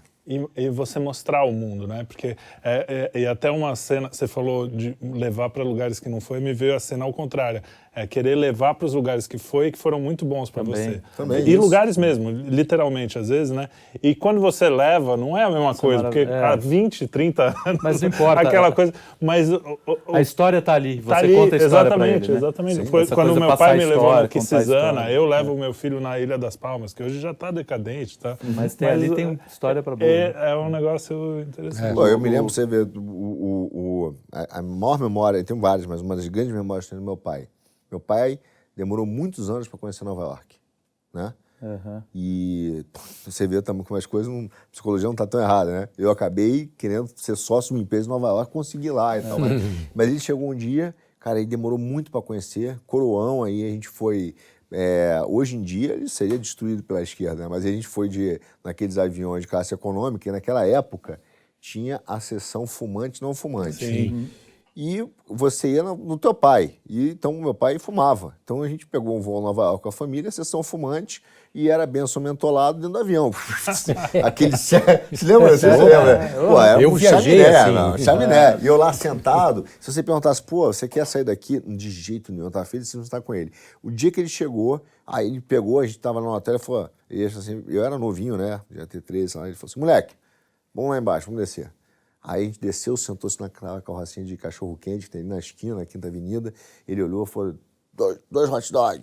Aí, 2 hot dog e tal. O cara foi lá, pum. Aí ele olhou, comeu o hot dog e falou assim, cachorro-quente americano. Isso aqui, somos cidadãos do mundo. Aí ele brindou com um cachorro-quente. Assim, se ele tivesse me levado para o melhor restaurante de Nova York, eu não sei se teria ficado com essa... Porque depois já me levou em vários bons, mas... Não teria ficado com essa memória. A memória que eu tenho é eu, meu velho, comendo cachorro quente. Isso é uma coisa que o Daniel sempre fala, a gente sempre conversa, que a gente às vezes fica angustiado de dar um pouco de conforto e não sei o quê, e as melhores memórias nossas, os nossos pais estavam quebrados, não sei o quê. Ou ele morava numa casa de chão batido, né, chão contrapiso, a gente também... Quando eu penso em memórias, eu falo, puta, meu pai tava num perrengue do cão e na minha memória. Então também é isso, tem coisas muito maiores, né, que a gente... Cara, eu vejo meu filho está com 14 anos, né, quase 15. E, pô, eu levei ele para os Estados Unidos, levei ele para a Europa, passei, levei para vários lugares, etc. Aí outro dia eu estava conversando com ele e falei, cara, qual foi a melhor memória que você tem com o meu? Aí eu falei, pô, ele vai levar... Aí ele falou assim, quando você me ensinou pequenininho a pegar jacaré. Eu falei, você não se lembra disso? Eu ia ter 4 anos. Lembro disso. Claro lembro que disso. lembro. E eu falei, quando você ficou com mais raiva do seu pai? Quando você começou a fazer jacaré com a Ava, minha irmã, porque isso era seu comigo. Era nosso. Eu falei, caraca, velho, o jacaré, pegar a mulher que empurrar na água. Sim, e essa é a memória que ele diz que meu ele pai mais me ensinou jacaré também. Eu sou um dos melhores pegadores de jacaré. Do estado de São Paulo, com certeza. Campeão santista. Agora, me diz, pai, como é que foi legal criar um filho como eu? Conflito de interesse. Conflito de interesse. Fala toda maravilha. Foi aí que eu comecei a beber. O que você acha? Porque para aguentar... De careta não dá. Né? Careta foi me dar trabalho depois. Agora me dá trabalho. Mas eu queria te fazer uma pergunta. Como criar o filho para o trabalho? Porque ele virou músico não trabalha. Músico não mas trabalha. olha só, quando você estava falando, eu pensei Não, o pior nisso. é isso, é que a culpa também é minha aí, porque eu é que ensinei ele a tocar violão. Então... Entendeu? Você virou músico porque ele que te ensinou a tocar violão. E aí o cara superou, né? Hoje é um guitarrista de verdade e tal. E eu não passei daquele negócio. Tem um momento lá que você fica meio puto. Fala assim, pô, esse moleque tá abusando, entendeu? É isso. Vou mostrar que é o rei da quem selva. manda nessa porra aqui? Eu sei fazer os acordes, eu sei ter uma mão direita fodida. Aí o cara vai lá e te supera. Entendeu? Não, mas muito a mão direita é um bom exemplo. Porque, assim, ele me ensinou e não foi aquela coisa, não, vamos sentar, aprender. né? Vamos Não foi tocar uma junto, coisa. vamos A gente tocar. tocava junto. Vamos tocar junto. Então eu Toca isso, sentava, aí tá certo, ele me né? ensinou três acordes ali, que são os primeiros que você precisa Que para... são os que eu sei até hoje. Com 3 acordes, sem brincadeira, você toca 90% das músicas populares do mundo. Então, esses 3 acordes, aí você muda de tom e tal. Mas aí a gente começou a tocar junto, eu comecei a pegar livrinho. Eu também teve o meu interesse, óbvio, né? Não foi mas... Não, era o interesse comum, era isso que eu falei. Era aquela coisa de imitar que você falou, né? De eu olhar meu pai tocando e falar, puta, isso é legal, eu quero fazer assim. E aí a gente começou. Eu lembro perfeitamente do dia que eu vi ele tocando uma música do João Bosco. João Bosco, que tem uma mão direita absurda, assim. A mão direita é a mão do ritmo, né? E eu não sabia tocar samba. Tocava... E eu falei, puta, eu vou aprender essa porra, porque eu quero ser que nem meu pai. E foi aí que eu comecei a tocar samba, e hoje eu sou um dos maiores sambistas do mundo. Então, Da panela. São dos maiores sambistas aqui da panela. Não, mas hoje, modéstia à parte, melhor, né? o João Ponês, filho da mãe, que era meu chefe, o João Ponês era o João, que era japonês, a gente chamava ele de João Ponês. E ele falava que eu tocava tarantela, não samba. Mas, na verdade, por causa do Trielli. É a sua melhor lembrança com o seu pai, não? Puta, tem muitas lembranças boas com meu pai. Não quero falar. Tem muita gente. Fala uma, pô. A gente convivia muito. A gente fez muita... Cara, andar na Vamos praia... ver ele chorar agora. Andar na praia com meu pai era um momento legal. Ir pra ilha, às vezes ia só nós dois. E pra Ilha das Palmas. Ilha das Palmas era o clube, que era uma ilha. Puta, eu queria mais que isso. É isso. Você ser moleque e eu fui sócio moleque. Meu pai é que em 1969, você imagina. Então era um clube muito fechado, de poucos sócios. Não era de milionário, de rico, nem nada, mas era um clube muito fechado, muito rígido. E meu velho me colocou de sócio lá, eu fui brincar de Robinson Crusoe, né, bicho? Uma ilha, para eu brincar, você imagina. É por isso que eu parei de estudar, só queria ir para a ilha. E aí, e eles iam, quer dizer, passou aí de 3 gerações de Ilha das Palmas, né? No clube de pesca, que era o nosso... Puta, eu lembrei de uma... Vai, e aí, quer dizer, eu tenho memória do meu pai lá, né? Que o lance, assim, a hora de ir para o mar, de todo mundo, né? Porque lá era mar alto, né? Alto mar, não era... Tinha uma prainha pequena, mas assim, não é... E me ensinou a nadar, entendeu? Aprendi. E aí também você aprendeu a nadar lá, quer dizer, foi um negócio que foi tradição de mesmo. Pai pra filho. Passou de pai para filho e tal. Mas qual é a lembrança que você ia falar? Uma das lembranças mais legais é que, e é uma bobagem também, coisa de duro. Se ele tivesse dinheiro, não ia ter a mesma coisa. É ele pegar a gente, eu, meus irmãos e primos também, ele e o irmão dele, meu tio, e botar a gente no busão para vir no zoológico. O dia inteiro. Vinha para São Paulo. Eu vim várias vezes sozinho. Com o seu tio foi uma vez. Mas malandrão. Ia ver a girafa. Foi quando o Leonardo caiu na girafa. Ele caiu no poço da girafa. Tem uma foto dele, tem uma foto, cara, na metade. Ele tá na metade. E eu tô tirando a foto. Em vez de eu ir salvar o moleque, eu não vou perder essa foto. Caindo no poço da girafa, cara. Puta pânico. Ainda bem que era no da girafa, né? Do tigre. Não, mas era só... um focinho, uma besteira. Mas era o seguinte, botava a molecada no ônibus e... Isso era muito legal. Os 3, eu, o Leonardo, o Vitor e o Felipe. Enfiava os 3 num busão, chegava em São Paulo, pegava metrô, busão de novo. Ou seja, chegar puta até programa de índio. Se você como adulto pensando, não é um programa. Total. Mas, puta, pra gente era era uma delícia. E aí piquenique, e ainda levava a cesta de piquenique, não era só molecada. Não, mas amigo, jacaré com meu filho é uma coisa, isso aí. Depois do 10º você quer voltar para areia, tá? Mulher quer mais 100 vezes. Sim. E eu ficava 100 vezes jogando novo, moleque. de novo. Aí, às vezes, quando eu jogava, vou que a gente tem um lado também, que vou dar um capote nele. Sim. Né? Aí eu ria, mas ele ria. Aí eu falei, cara, tá adorando, deixa aí. Mas depois da 100ª vez, pô, tá exausto. Bicho, sejam pais. É muito bom. Sejam pais. É muito bom. E o futuro da paternidade? Tem futuro ou vamos ser pais tóxicos? E esse programa vai entrar para uma arqueologia. Eu sou vai um entrar pai para potencial tóxico. É muito... Potencialmente tóxico, ainda não estou Eu acho que tem uma contra... revolução. Eu também acho. Tem a De caminho De certa forma, Acho assim, tem uma a molecada natureza humana, a natureza... E a gente também tem uma natureza espiritual, né? Deus está aí. E não tem como negar algo que é muito humano. A paternidade, a autoridade tem que existir, senão não vai existir mais gente, porque as pessoas não vão procriar, não vai dar certo. Para dar certo precisa ter. E eu acho que tem um retorno, assim. As pessoas estão começando a perceber que essa zona toda de o pai não bota a mão, senão ele é um tóxico.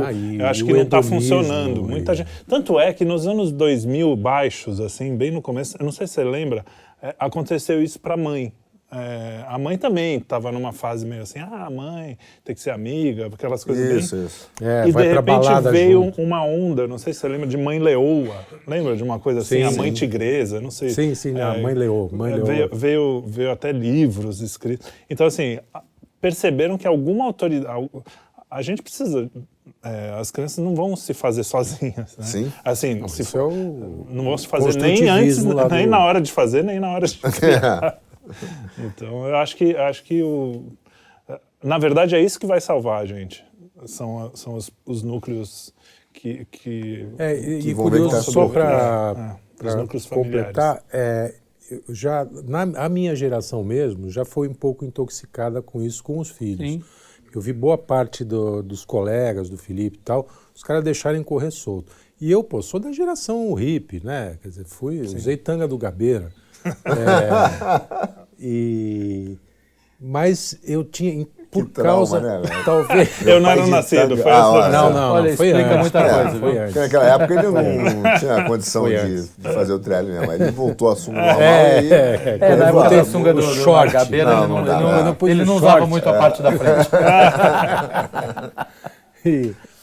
E eu vi, quer dizer, isso acho que vem, sobretudo dos anos 60, que a coisa radicalizou, né, nesse sentido, free total, deixar a molecada solta, sem autoridade. E eu percebia que eu me sentia um pouco culpado por isso, porque eu não entrava nessa onda de deixar correr solto. Então ela era meio rédea curta, sem exagero, né? A molecada brincou na rua, sempre foram criados numa boa. Até porque eram bons meninos. E aí, mas eu sentia que tinha uma diferença entre a criação que eu estava dando para o que eu via na maioria dos casos. Meus amigos hippies também. Entendeu? Eu sempre falo, cara, então não era tem aquela nada coisa pior que filho de hippie. Não, filho de hippie é uma expressão que eu uso. Esse aí é filho de hippie. Porque é essa coisa do cara... pode tudo. Não sei o quê. E eu vi exemplos muito próximos, porque eu também... músico, né? Tem um monte de amigo hippie. E você vê, puta, vai dar merda. E você vai vendo, vai dando. Ia dar. Às vezes até conserta, o cara percebe no meio do caminho e tal. Mas, ou às vezes vira um reaço. Por outro lado, eu não posso, eu não sei se também, assim como meu pai, eu tive muita sorte com os meus filhos. Não, mas é verdade. A minha molecada é muito tranquila, assim. E toda vez que eu tive que falar, isso não tá legal. Às vezes até o mais velho, principalmente, fala, não, desculpa. Eu falo, calma, tá tudo bem. É só não fazer.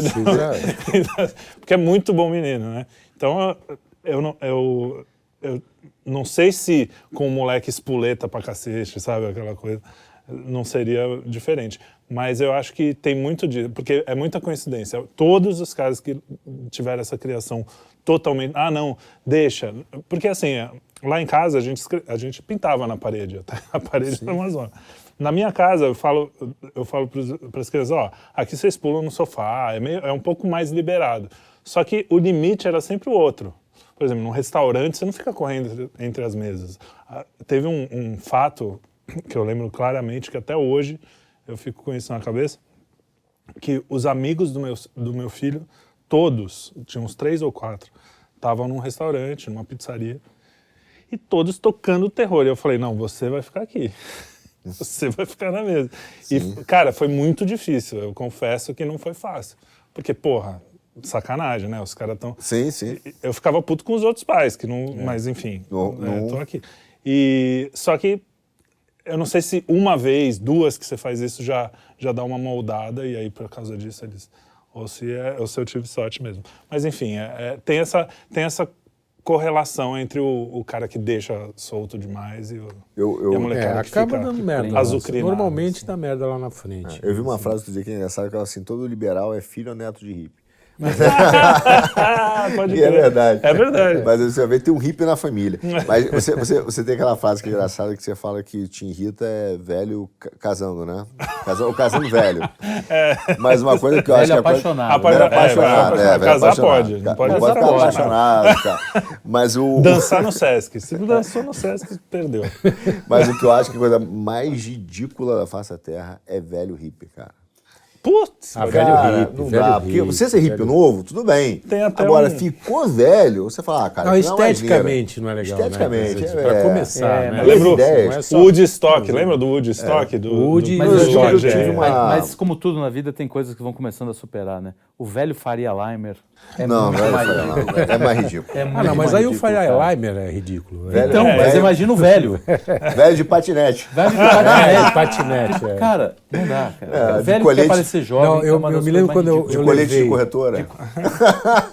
Aliás, isso é uma outra Mas, ó, lembrança. pai que velho é você- legal. Pai velho é legal. é legal. Pai velho é Pai o bicho. velho. Aí, ó, velho é legal, ainda tem é chance. legal. Vai, Pai velho é desculpa, legal. fala aí. Uma das Tem, lembranças opa, que você tô deve ter, Tô no mercado. falando de hippie, foi o show que eu te levei do Paul McCartney, que você era Sim. garoto ainda, ele gostava de Beatles e tal, e eu prometi que ia levar ele no show do Paul, eu esqueci, e ele me ligou cobrando. Falou, pô, pai, não é hoje o show? Eu falei, puta que pai, eu morava em Santos, né? Aí eu da livraria, olha que tempos diferentes, liguei pro Pacaembu, falei assim, ainda tem ingresso aí? Eu falei, tá mais ou menos tranquilo, legal. Aí peguei bumbão com ele, o ônibus, pá, lá, descemos no Pacaembu e fomos ver. E aí, eu só voltando aos hippies, você via aqueles caras jacaré, calvo, que nem eu, assim, já, lá, e um rabinho de cavalo desse tamanho, assim, Nem tem tipo força assim, pra eu ter. sou hippie ainda, entendeu? Meio que avisando. Né?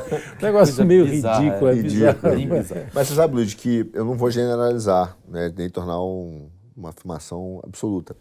Mas da minha experiência, dos amigos que eu tive, né, que eu conheci, os que foram filhos de hippie, ou tiveram uma educação assim, dos pais, né, hippie e tal, eles, pelo menos dos que eu conheci, tiveram duas coisas. Eram pessoas sem grande referencial, então o cara está muito perdido Perdido na em relação à vida e sem uma capacidade de disciplina, de conquistar as suas coisas. Então, ali está sempre perdido, sabe? Não tinha uma coisa de autorrealização consistente. Porque eu não sei se é o efeito dessa... faz o que você quiser. Falta uma Eu imagem, acho que né? isso É pode a imagem. ajudar, mas Ficou, sabe, os mais que velhos cada- ficaram cada- muito perdidos em relação à vida, sabe? A direção, padrão, forma de Não vida. sei, porque o hippie às vezes é um momento da vida do cara, né? Meu pai foi hippie em algum momento, eu mesmo fui um pouco hippie em alguma época. E Tem salvação também. E viu? alguns desses meus Só em amigos, Cristo, cara. Você foi alguns Cristo, desses, tocou. alguns volta. desses meus amigos que foram filhos de hippie, que eu falo que os filhos eram azucrinavam, era difícil, era aquele, sabe quando puta vai vir um moleque aqui vai dar maior trabalho, mudaram o rumo no meio do caminho, porque viram que não funciona. Sim. Então também tem muito isso, né? Não dá, por isso que você falou, Já foi não dá tão pra ruim generalizar. que de repente ele... E aí, tem às casos- vezes, o moleque toma prumo, né? Então, tem que, a- cara, tem a- aí vou mais um clichê, mas esse não vai dar pra evitar. Cada pai com filho é um, né? A gente vai cagar um monte de realmente regra esse aqui. clichê Não, a é gente vai. botar, Mas a questão é assim, você. Mas esse- A Só relação falta o sempre. cada um é cada um. Cada um Não, é mas cada- esse, mas, cada mas um é esse cada um. clichê O- tem uma o origem, modelo- tem uma origem nobre, é Tolstói, né? Tolstói, exatamente. origem Exatamente. nobre. Então tem- Fala como é que é a frase exata. Toda família feliz se parece, né?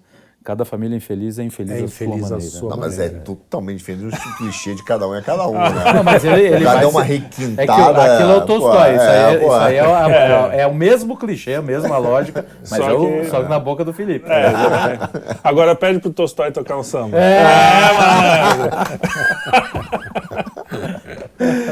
Muito bem. Temos mais. Temos mais? Não tem? Vamos. Quer acabar já? Não. Pra mim tudo Tudo bem. deixado. Eu lembro do meu pai, como ele era bom para captar talento. Meu pai devia ter sido headhunter, porque ele jogava tênis, né?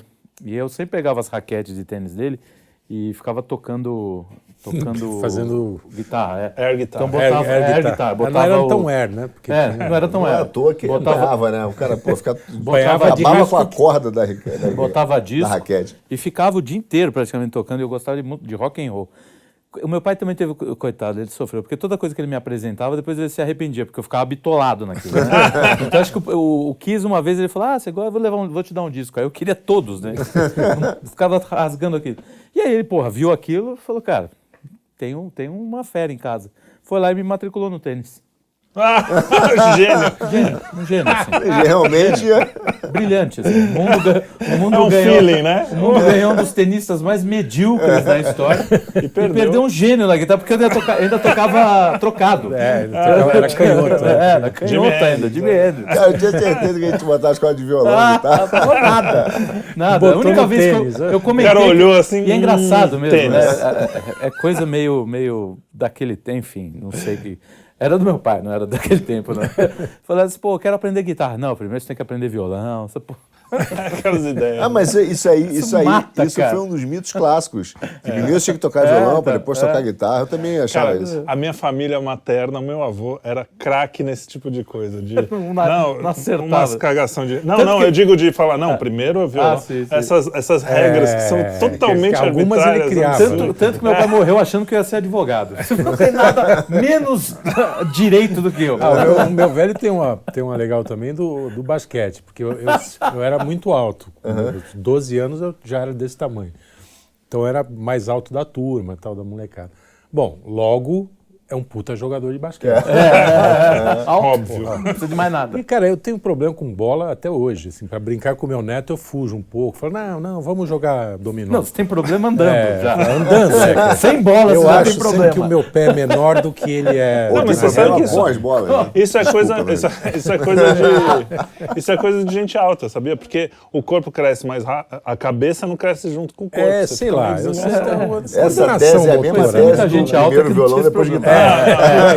Conheci A muita gente alta, que a que cabeça não cresce, que essa... Não, e aí, O Magic Michael Jordan Johnson. torto, Michael Jordan tropeçando. Não, eu digo assim, no momento que você cresceu rápido, depois você acostuma. E aí, Meu pai não acostumou. Bota o cara no basquete. Pô, vai lá. Traga o Bebeto, o cara foi campeão sul-americano, era um puta de um técnico. Bom, um mês depois, jogando basquete, suava pra cacete e tal. Acho que eu não fiz uma cesta na vida. Até E hoje. aí o Bebeto um dia me chama e falou assim, ô Luiz, vem cá, o que você gosta de fazer na tua vida? Eu gosto de bater um violão. Então eu falei, então vai tocar violão, cara. Tá atrapalhando o time todo aqui. Foi a minha carreira meteórica de basquete. Porque meu pai tinha um lance de tentar me puxar um pouco para o esporte, ou para o físico, para a vida prática, entendeu? Falhou monstruosamente em todas as tentativas. Mas a minha mãe era o contraponto, assim, levar para as humanidades, né? Me levava para ver concerto, para ver, enfim, shows. Leitura, me obrigava a ler as crônicas e tal, não sei o que lá. E é negócio de vocação, né? Você vai... Então, vou te contar o que você me lembrou do basquete, que me lembrou do meu pai também. Eu, ao contrário, eu era baixinho, trocundinho. Aí, o meu pai, nessa tese, né? Vamos botar no basquete que cresce. Ao contrário. É porque é baixinho, outro é porque é alto. Aí, eu fui fazer basquete no Flamengo. Aí, trocundinho, comecei tentando entender aquele negócio, jovem. E aí tem um cara que fala assim, você não... Tem uma que você dá um passo a mais, o cara fala, você não pode andar. Sim. Bandeja. E eu gostava de matemática. Pra mim é lógico. Eu falei, como é que eu não posso andar se eu tenho que andar para chegar na sexta? E eu não entendia quantos passos eram aquele negócio. Não conseguia entender. E o cara, toda hora, na quarta aula, o cara falou isso, eu me irritei, peguei a bola de basquete, taquei na cara do treinador. E meu pai vendo aquilo. Cara, ia ser um Edmundo. Se jogar pro esporte. Ele olhou e eu falei assim, aí eu saí, o treinador, que violência, aquele caos, né? Cada coisa tinha tão grave assim, o cara me xingou e tal, beleza. Meu pai saiu, ele falou assim, ei pai, o que você acha? Eu falei assim, vamos sair daqui, vamos pro judô. Aqui não vai ser porrada que você quer. É isso, a porrada vai lá pro judô. Aí era no Flamengo, saímos ali do basquete. Eu fiz futebol também, mas eu não lembro se foi... Acho que foi assim, precisa fazer algum esporte. A gente pôs na capoeira. O basquete tem 3 aqui no basquete. Então, basquete... Mas o meu foi assim, meu pai... mas você joga direito. Sim, mas eu fui... A gente estava assistindo um domingo de manhã o Globo Esporte, não, do Luciano do Vale, Show do Esporte. Show do Esporte. E eles, e eu lembro, mais ou menos, o ano era 89. E ele começou a fazer várias reportagens sobre basquete americano. E aí a gente assistia e falou, por que você não grava? Aí um dia eu resolvi gravar. E aí, cara, coitado, eu tô falando, ele se arrependia. Porque...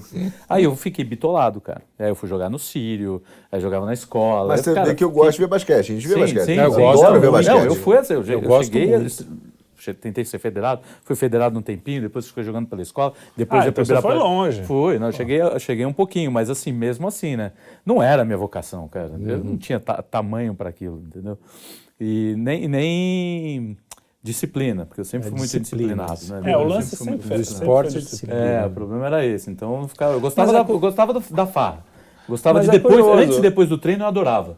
O treino, puta, era muito a gente não tem disciplina porque, assim, a minha vocação, que eu imagino que seja música, eu ficava tocando 8 horas por dia tranquilamente. Gostava do ensaio, gostava do estudo. Eu escrevo 4 minutos todo dia, cara. 4 minutos todo dia. É foda, difícil. Não, mas é isso. Se for 4 minutos todo dia, tá bom. Você tem um livro em 6 anos. Qualquer 4 linhas serve, né? Já vê se que não é a sua vocação. Muito bem. E para finalizar, qual pode ser a última pergunta? Bom, eu vou falar. Então eu vou começar com a melhor lembrança que eu tenho do meu pai. Eu tenho uma lembrança sensacional dele. Minha mãe tinha feito uma operação e aí estava aqui em São Paulo e a gente foi numa convenção, acho que da Sony. Ele trabalhava na Sony na época. Bem, começo dos anos 90. Começo dos anos 90, no 91, lembrei porque a gente veio ouvindo no rádio o São Paulo massacrar o Corinthians. E meu pai é São Paulino e eu corintiano. E meu pai sempre teve muito tato para lidar com isso. Porque na época, o São Paulo... eu resolvi ser corintiano e moleque. Em 82, 83, o Corinthians tinha aquele timaço. Meu pai é São Paulino, família toda São Paulino, e o cara quer ser do contra. Vou ser corintiano. E aí foi só aqueles 2 anos, porque depois o São Paulo, cara, deu aquele começou a ganhar tudo e o Corinthians foi lá para baixo. Então ele tinha muito tato. E para distrair a gente, assim, tava eu, meu irmão e minha irmã, e ele ia parando em todos...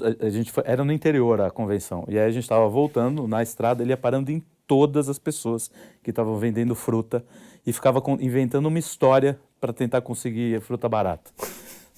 Minha mulher fugiu, me largou com essas 3 crianças, não tenho o que fazer. Quanto que você pode fazer essas 3 melancia e tal? Cara, ele entupiu o porta-mala de comida, alcachofra, não sei o que, ia botando coisa, e tirando o maior sarro dos vendedores. Cara, quando chegou em casa, minha mãe, o que é isso? Vocês foram para uma convenção, eu vou para a feira, vou para o Ceasa, cara. Mas era tanta coisa, cara, e a gente rachava o bico cada vez que ele parava para inventar uma história. Ele era uma figuraça nesse sentido. Figuraça. Gozador. Gozador. Meu pai era gozador. Eu acho que essa veia aí da gente, do bullying humor, geral, bullying. Porque a gente não consegue passar, é quase um vício, assim, sacanear alguém. Sim. Numa boa. E na boa, né? Sem humilhar nem nada. Sim. Às vezes humilhando também é legal. Mas então meu pai era um debochado, era um cara muito gozador e tal. Mas a melhor lembrança, quer dizer, uma das, né? Porque tem um monte. Às vezes a gente não tem uma única, a melhor, né? Foi o que eu lembrei aqui. É o lance da praia, de me jogar no mar, aquela coisa toda, desde pequenininho. E a gente tinha um sítio em Mogi. E aí, como eu falei, a gente tinha alguns interesses comuns. Entre outros era história. História do mundo, história do Brasil. História de disciplina, né? E geografia. Tanto que ele enfiava a gente no carro e ia viajar sem destino. Eu aprendi geografia muito mais fazendo essas viagens malucas numa Rural Willys. Ninguém sabe o que é o Rural Willys. Eu tenho uma vaga ideia. Foi o primeiro SV do Brasil, na década de 60. E aí, assim, aprendendo. Isso são algumas lembranças que ficaram assim, muito marcadas.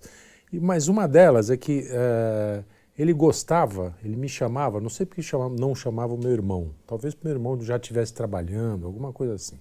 Ou porque o meu irmão seja chato. Não é bom. E aí, a gente tinha um sítio em Mogi. E ele tinha negócios em Mogi. Era perto, entre Mogi e Suzano e tal. Ele tinha business lá. Meu pai era empreendedor. E aí, será que era tráfico de droga? Aquela região ali?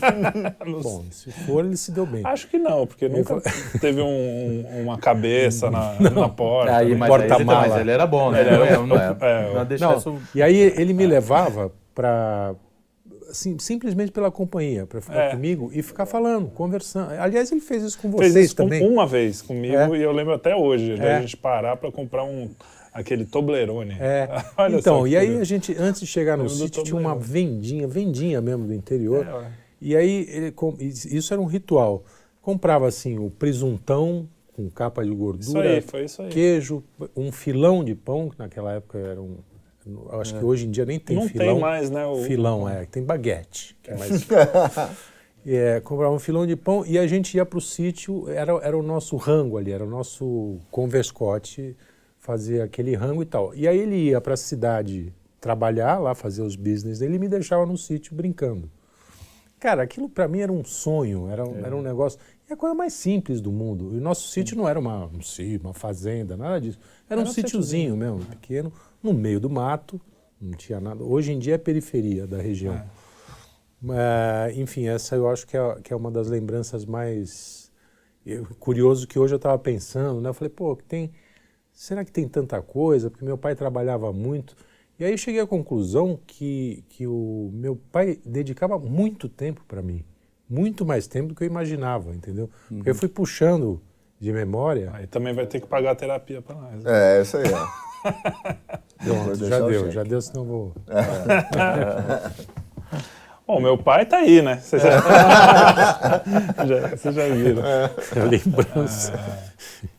Não, eu tenho muita lembrança com meu pai. Eu gostava muito, eu já falei várias aqui, todas foram legais.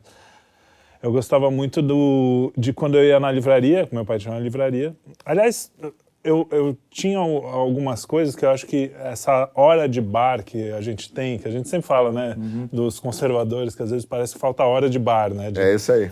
Eu comecei com 6 anos de idade, porque meu pai saía da praia, e isso é uma coisa... Todo santista fazia, pelo menos o santista praia, da nossa no Rio também assim. Isso. Saia da praia, tinha um boteco mesmo ali na frente da praia e ficava lá, às vezes rolava um samba, às vezes não sei o quê. Então essas conversas de adulto, que eu nem entendia muito tudo que eles falavam, às vezes falavam até umas coisas meio... isso eu já mais velho, alguma coisa falava das mulheres, né? Uma mulher que passava, eles comentavam. Era uma coisa para mim muito adulta. Eu falava, nossa, eu tô num universo totalmente diferente e tal. E a gente também tinha essa coisa de ser companheiro. Então, às vezes ele me levava para trabalhar, eu ficava lendo lá no fundo. Mas eu lembro muito bem de quando a primeira vez que ele deixou eu ficar no caixa, assim, porque eu já sabia mais ou menos fazer conta. Eu falei, cara... é mais ou menos essa ideia de falar assim, olha, eu estou me transformando no meu pai no bom sentido, né? Porque também me transformei no meu pai em várias coisas que eu preciso mudar. Mas eu acho que isso todo filho também, né? Alcoolismo. Mas eu acho que... isso todo filho. Mas eu lembro dessa sensação de falar assim, puta, posso ser igual a ele, né? Um dia. Assim. E isso é muito legal, né? Se deixar, vai arrastando. Se começar a abrir fio. Você me lembrou de uma coisa, só para... eu descobri que meu pai tinha um amigo, que hoje eu descobri, assim, que é a tal da garçonière. Né? O amigo tinha uma garçonière. Agora, depois de velho, cara, aquilo ali era uma garçonière. Então na época eu ia lá, ele tinha um videogame, mas era um apartamento, eram 2 andares, né? Era uma cobertura. Negra, né? Era uma cobertura, não, era espelho no teto, cara, era uma cobertura redonda. Que assim, tinha um barzinho, tinha clássica, a salinha, né? Cara, era tudo aquilo pronto, assim, você dá pra ver, entendeu?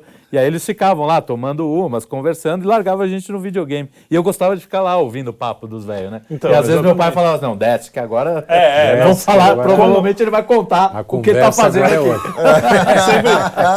Como tinha criança, os papos eles paravam num determinado, né? Não tinha putaria, não tinha nada assim. Mas era só de você estar participando, às vezes de política, e tinha aquela coisa, anos 80, recém-aberta, a ditadura tinha acabado de na verdade, só associei isso agora, porque eu lembrei dessa amizade dele. Ele falou, puta, aquilo era uma garçonière. Olha só. Cara, o site veio agora. O site veio agora. Porra, cara, uma coberturazinha. Cara, mas é legal você ter falado a questão de se tornar um homenzinho, né? Porque, às vezes, acho que tanto os pais hoje quanto os filhos, né? Enfim, eu me lembro de ver o filme Karate Kid, fazer uma analogia que, às vezes, o mestre Miyagi, né? Mandava o garoto, pinta o muro. Aí o garoto pintava assim. Não entendia para que servia. Exatamente. Aquilo, né? E aí limpa o carro, e você naquele negócio. E o dia que ele precisou, ele tinha as ferramentas. Prática, né? Então, durante muito tempo, eu tive um pai que foi muito amoroso, mas também, né, muito duro. Eu achava que ele era duro, às vezes, demais. E eu não entendia, às vezes, o modelo dele de paternidade, vis-a-vis o que o mundo te apresentava. Vai lá. Eu vou complementar. Mas dos 14, dos 15 aos 18 anos. E aí, quando eu fiz 22, ele foi embora, né? E aí você fala, caraca, e agora? E aí você vê que o teu pai te formou um homem. Então ali você entendeu que tudo que ele fez era o limpa o muro, pinta o muro, não sei o quê. E aí você está preparado para o mundo. Então, eu digo para os pais hoje, se eu pudesse dar um recado para os pais, sejam pais que tem que ser, não que o mundo diga que tem que ser. Prepara teu filho para ser homem, porque a gente não sabe o dia que a gente não vai estar mais lá. E os filhos têm que entender que não sabem até que dia vão ter os pais. E ele vai entender o trabalho do pai, o dia que ele precisar fazer a defesa do karatê. Fala, e aí, como é que eu faço? E o teu pai te ensinou. E essa leitura do filho, ele não vai perceber isso na hora. Isso é que é o amor. Isso aí. Porque a diferença do amor moderninho, que é ser legal. Tudo tem que ser... O amor é o cara... imediato, né? Compensatório. Né? Tem que O ter amor compensação. é quando o cara percebe 100 anos depois e fala assim, puta, era aquilo. Não, tudo que aquele cara fez que eu reclamava, que aquele... Era amor. Aquilo. Porque eu não sei a intensidade. Ele não foi com 100, ele, né, foi com... Não, eu digo... Foi com 60, não tinha 22. Quer dizer, um pouco. olha o trabalho que ele fez com 22, ele teve que preparar um homem e falou, ó, não sei se ele sabia, se não sabia, é difícil. Não, mas às vezes nem foi. é. E aí com 22 eu falei, e agora? Cara, e aí, tamo aí. Agora é isso. Tamo aí. Tem que Isso aí. Bom, então... Muito bom. Vamos aqui falar com o nosso público. Pedir para vocês darem like, para vocês compartilharem, comentarem e agradecer a companhia de vocês e agradecer a todos os pais. Feliz Dia dos Pais, para quem é pai, Feliz para os Dia dos futuros Pais, pais também, Isso. né? Que Viu, menino? vai chegar. Feliz Dia dos Pais, meu Eu tenho que pai explicar também. depois o que acontece para ser pai. A abelhinha, Tem a abelhinha, a florzinha, Tem um jeito. tem um jeito. Tem que fazer certas coisas. Sabia que não era tão fácil, entendeu? Muito obrigado e até o próximo Quinto Elemento.